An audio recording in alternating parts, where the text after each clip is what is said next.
선지자 아모스는 이스라엘의 하나님을 주 만군의 여호와, 주 만군의 여호와 이렇게 호칭을 합니다. 이 만군의 여호와라는 이 호칭은요, 만군의 여호와라는 이 호칭은 언약의 호칭입니다. 언약의 호칭. 그러니까 언약 백성들을 위하시는 하나님, 그 하나님을 잘 묘사해 주는 호칭이 만군의 여호와예요. 특별히 언약 백성들을 위해서 그들의 모든 원수들을 물리쳐 주시는 하나님, 전쟁에서 승리하도록 하시는 하나님, 이 하나님을 만군의 여호와라고 이렇게 부릅니다. 언약 백성을 위해서 원수를 물리쳐 주시고 맞닿은 모든 전쟁에서 승리하도록 하시는 하나님, 이분을 만군의 여호와라고 이렇게 부릅니다. 사무엘상 17장 45절을 보면 다윗이 블레셋 사람에게 이르되 너는 칼과 단창과 단창으로 내게 나오거니와 나는 만군의 여호와의 이름 곧 네가 모욕하는 이스라엘 군대의 하나님의 이름으로 내게 나아가노라, 이렇게 표현을 하고 있죠. 골리앗에게 하는 말입니다. 나는 만군의 여호와의 이름으로 가져가 나갔다. 언약 백성, 택한 백성들을 위해서 싸워주시고 승리하게 하시고 원수를 물리쳐 주시는 그 하나님, 만군의 여호와의 이름으로 간다, 이렇게 하는 거죠. 골리앗을 앞에 두고 어린 소년 다윗이 외치는 외침이에요. 골리앗 앞에서 반드시 언약 백성에게 승리를 주시는 하나님, 그 하나님을 신뢰하면서 하나님의 이름을 외치는 모습입니다. 이사야 37장 16절 말씀도 보면 그룹 사이에 계신 이스라엘의 하나님 만군의 여호와여, 주는 천하만국의 유일하신 하나님이시라. 주께서 천지를 만드셨나이다. 누가 하는 기도인지 아시죠? 남쪽 유다의 왕이었던 히스기야 왕이 하는 기도예요. 히스기야 왕이 기도하면서 나아가는데요, 아수르의 사네립이 침공해 왔을 때 이렇게 기도드리는데, 만군의 여호와여, 언약 백성들에게 승리를 주시는 하나님, 언약 백성들의 원수를 물리치시는 하나님, 그래서 만군의 여호와를 찾습니다. 그런데 오늘 본문 말씀을 보면요, 오늘 본문을 보면 선지자 아모스가 이렇게 만군의 여호와, 그 하나님의 이름을 불러요. 만군의 여호와는 언약 백성들에게 승리를 주시는 하나님, 이때 사용하는 호칭인데, 그 하나님을 향해서 계속 반역을 하는 이스라엘 백성들, 그들에게는 승리가 아닌 실패밖에 없다. 너희들이 만군의 여호와여 만군의 여호와여 해도 언약 백성에 승리를 주시는 하나님이 승리가 아니라 실패를 주신다, 이것을 선언하는 내용입니다. 오늘 우리가 본문을 통해서 택한 백성, 언약 백성에게 승리를 주시는 그 하나님이 도대체 어떤 분이시냐, 이런 부분을 좀 살펴보려고 합니다. 오늘 본문에 나오는 선지자 아모스가 하는 이 설명은요, 사실 이스라엘 백성들에게 있어서 익숙하게 알고 있는 하나님, 이스라엘 백성들이 우리 하나님은 이런 하나님 다 알고 있는 내용입니다. 하지만 다시금 선지자 아모스가 그래, 너희들이 부르는 만군의 여호와, 그분이 어떤 분인지 다시 올바로 알기를 원한다, 다시 확인하기를 원한다, 그 하나님 앞에 올바로 서기를 원한다, 이러면서 하나님을 소개해주고 있습니다. 오늘 우리들도 사실 여기 선지자 아모스가 설명하는 이 주 만군의 여호와가 어떤 분이신지 다 알아요. 제가 대지를 딱 대면 그건 아는 거야, 우리 하나님 그런 분이지, 충분히 그럽니다.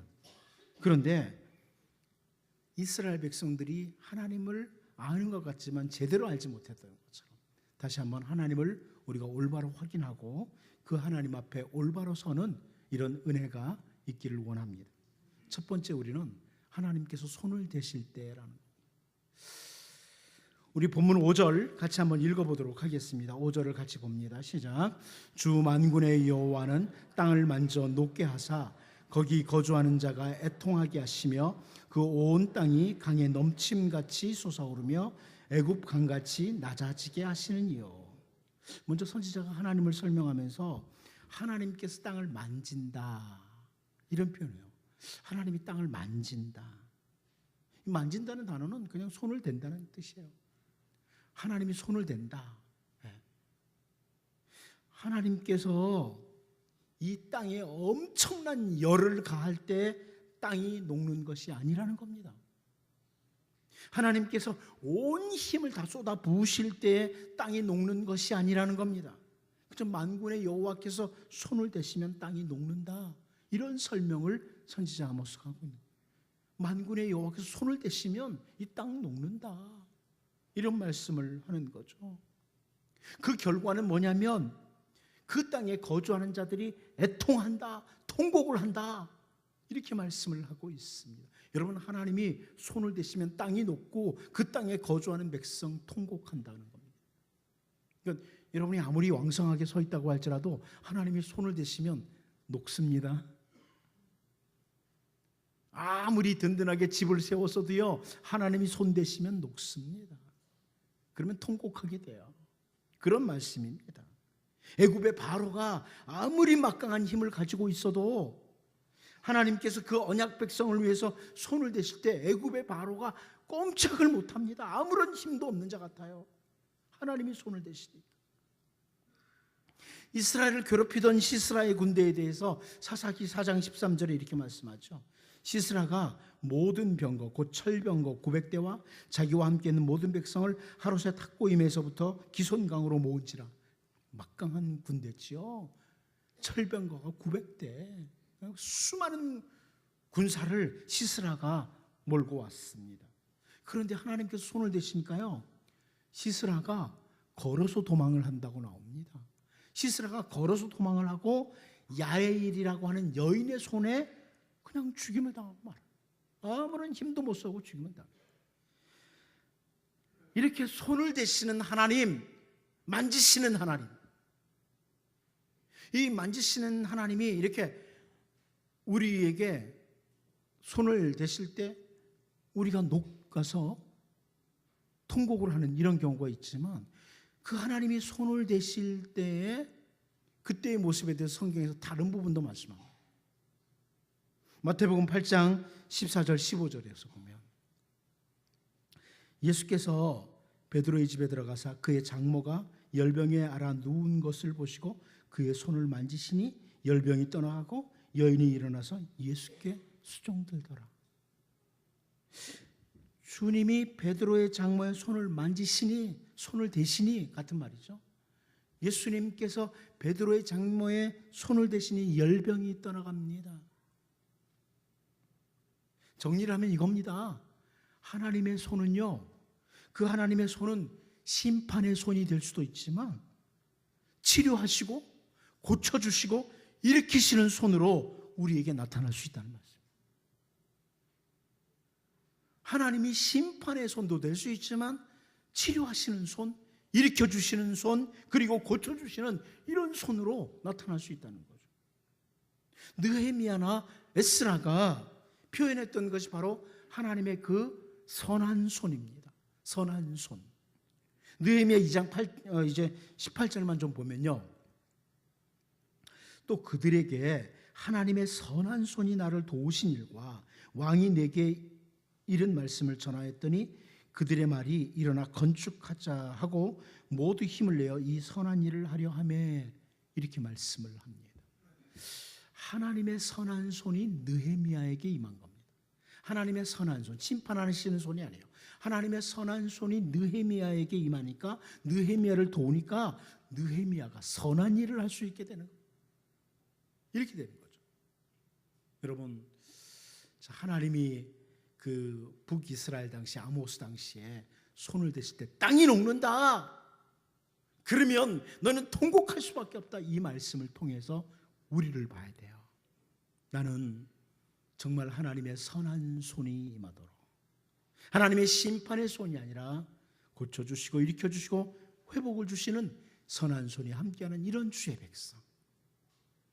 오늘 본문은 선지자 아모스가 돌아보라는 거죠. 이스라엘 백성, 너희들은 지금 마치 만군의 여호와라고 부르지만 선한 손이 임할 때가 아니고 심판의 손이 임할 때다, 이런 말씀을 보면서 우리를 돌아보고 우리를 다시 한번 새롭게 다짐하고 하나님의 선한 손이 임하는 이런 주의 백성으로 설 수 있도록 기도하며 나갈 수 있기를 바랍니다. 두 번째로 이 하나님 주 만군의 여호와는 어떤 분이냐? 창조주 하나님이라고 묘사되고 있습니다. 창조주 하나님이라.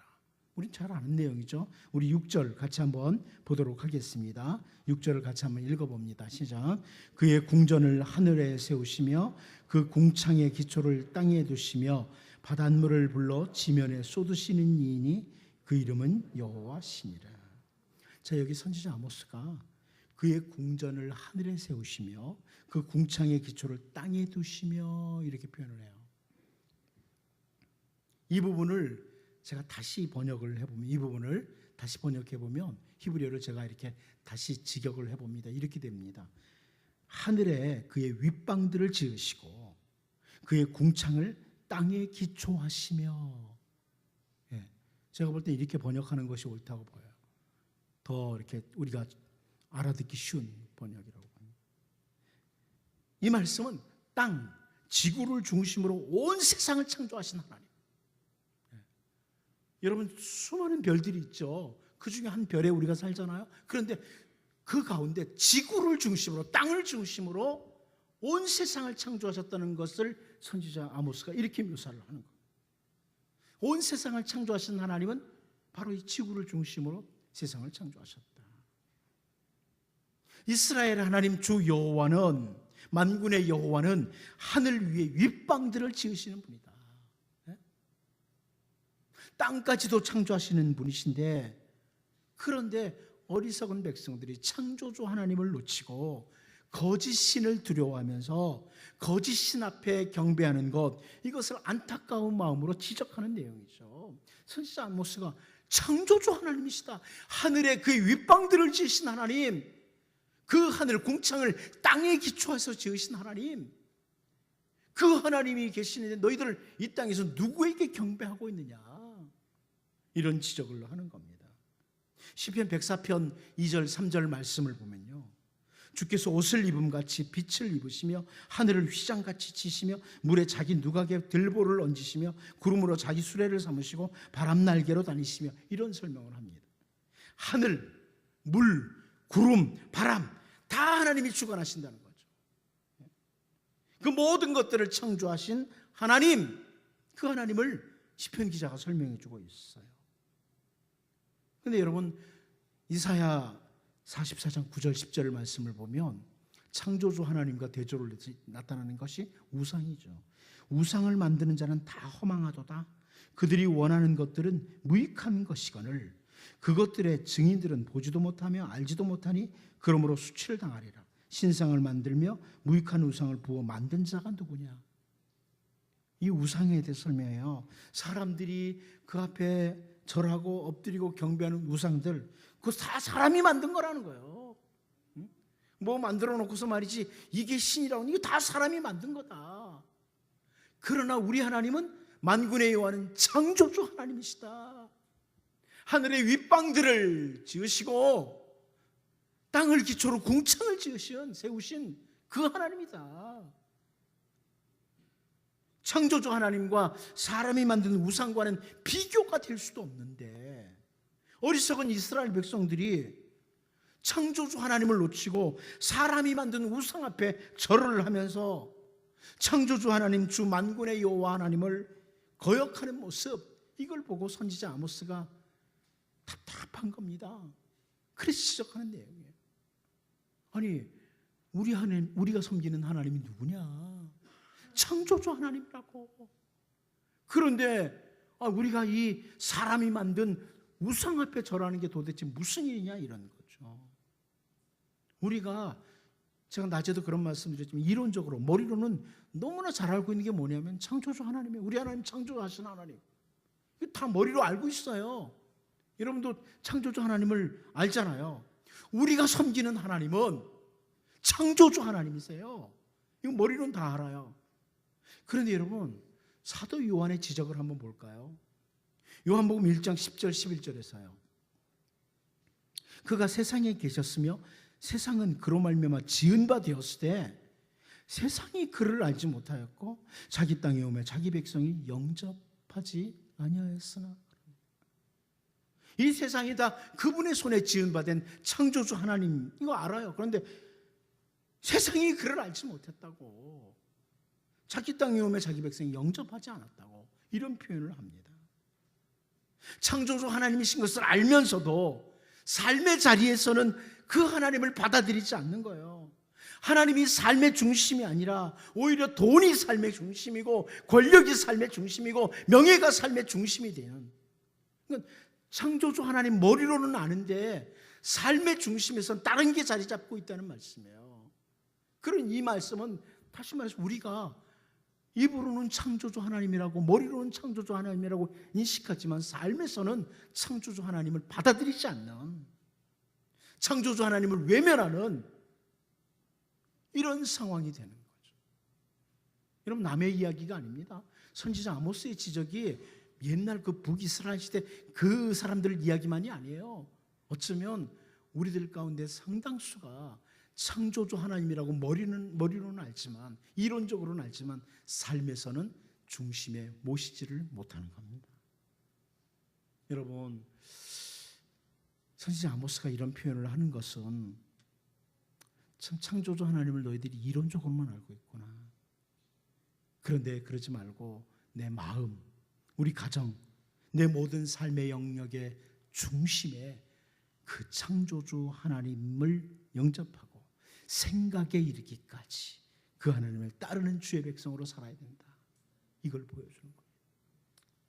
우리가 오늘 말씀을 통해 다시 한번 내가 창조주 하나님 머리로는 정말 잘 알고 있는데, 하나님이 세상을 창조하셨다는 걸 너무나 잘 아는데 내 마음에 그분 늘 영접하고 모시고 그분 중심으로 사느냐? 우리 가정이, 내 모든 삶의 영역이 그러냐? 아니면 내 마음에 늘 떠오르는 게 돈이고 권력이고 명예고 이런 것들은 아닌가? 한번 정직하게 돌아보고 선지자 아모스의 지적과 함께 우리를 새롭게 하는 이런 은혜가 있기를 원합니다. 마지막 한 가지 더 보면 모든 것을 다스리시는 하나님, 우리가 잘 아는 통치자 하나님, 이런 거겠죠. 다시 6절, 본문 6절을 다시 한번 보겠습니다. 봅니다. 시작. 그의 궁전을 하늘에 세우시며 그 궁창의 기초를 땅에 두시며 바닷물을 불러 지면에 쏟으시는 이니 그 이름은 여호와시니라. 선지자 아모스가 여기 보면 바닷물을 불러 지면에 쏟으시는 분, 이런 표현을 하죠. 바닷물을 불러서 지면에 쏟으시는 분, 땅에 비가 내리는 걸 설명하는데요, 단순히 비를 내리시는 하나님, 그 이름은 여호와시니라, 이게 아니고 바닷물을 불러 지면에 쏟으시는 그분, 이렇게 묘사를 합니다. 당시 가나안 땅에 먼저 살고 있었던 백성들이 섬기던 신이 그 신 중에 하나가 바로 바알 신입니다. 바알이라고 하는 신입니다. 이스라엘 백성들이 이 가나안 땅의 원주민들, 그 가나안 땅에 살고 있던 사람들의 유혹을 받고 바알을 섬기는 일에서 좀처럼 벗어나지를 못해요. 그렇게 선지자들이 바알에게서 벗어나라고, 너희들 바알 섬기는 데서 벗어나라고 그래도 바알 섬기는 데서 벗어나지를 못하죠. 이 가나안 땅에 살던 이방인들이 신으로 섬기던 이 바알이라는 신은 농경신입니다. 농경신, 농사를 짓는 데 도움을 주는 신. 그러니까 비와 바람, 이 모든 것을 주관하는 신이 바알이라고 가나안 원주민들은 믿고 있었던 거예요. 그래서 그 바알 앞에 경배하고 섬겼던 사람들이 가나안 땅에 거주하던 백성들이었습니다. 그런데 이스라엘 백성들이 가나안 땅에 들어와서 정착을 하면서 이제 농사도 지어야 되잖아요. 그러니까 가나안 땅에 섬기던 사람들이 섬기던 그 신에게 유혹을 받기 시작해요. 가나안 땅 백성들이 유혹을 받기 시작하고, 그리고 바알을 섬기는 데서 좀처럼 벗어나지 못해. 괜히 바알에게 잘못했다가 비 안 내려줘서 우리 농사 망치는 거 아니야? 이래가지고 말이에요. 여러분, 인간들은 보통 물질 앞에 쉽게 무너집니다. 물질 앞에. 목사든 누구든 물질 앞에서 쉽게 무너지는 걸 우리는 주변에서 너무나 많이 보잖아요. 물질 앞에 무너지는 거예요. 참 저는 가끔 이제 참 목회를 잘하던 분이 진짜 적은 물질 앞에서 푹 쓰러지는 걸 보면서 야, 이 물질이 무서운 신이었구나. 이 만몬신이 무섭구나, 무섭게. 이스라엘 백성들도 마찬가지예요. 그동안 하나님의 은혜로 인도 안 받고 잘 살아왔는데 농경신 왜 잘 섬겨야 돼요? 물질이 있잖아요. 농사 잘 돼야 되니까. 그러니까 바알과 하나님을 함께 섬기기 시작하는 거죠. 근데 오늘 본문에서 선지자 아모스는 바알이 아니라 주 만군의 여호와께서 바닷물을 불러서 땅에 부으시는 분이시다. 아주 강력하게 설명을 하죠. 좀 깊이 와닿도록 하기 위해서 이렇게 표현하는 것으로 보입니다. 바닷물을 불러서 지면에 쏟으시는 분이다. 이 말씀은 세상 모든 것들을 다스리시는 분이 바로 우리 하나님 만군의 여호와다. 이것을 강조하는 내용입니다. 여러분, 다윗이 했던 고백 중에 하나를 우리가 잘 압니다. 다윗이 시편 31편 15절에서 나의 앞날이 주의 손에 있사오니, 나의 앞날이 주의 손에 있사오니 이렇게 표현을 합니다. 우리의 모든 것이 세상을 다스리시는 주님의 손에 있습니다. 이것도 여러분 이론적으로만이 아니라 모든 삶의 영역에서 믿음의 고백으로 우리가 나타나야만 합니다. 모든 것이 주님의 손에 있습니다. 온 세상 내가 머무는 모든 삶의 영역도 주님이 다스리신다. 주님의 손에 있다. 이것을 믿고 오직 믿음으로 주님께 모든 것을 맡기며 달려가는 정말 복된 주님의 백성들로 우리가 설 수 있기를 원합니다. 이 시간 같이 한번 기도하겠습니다. 다 같이 한번 기도하기를 원하는데요.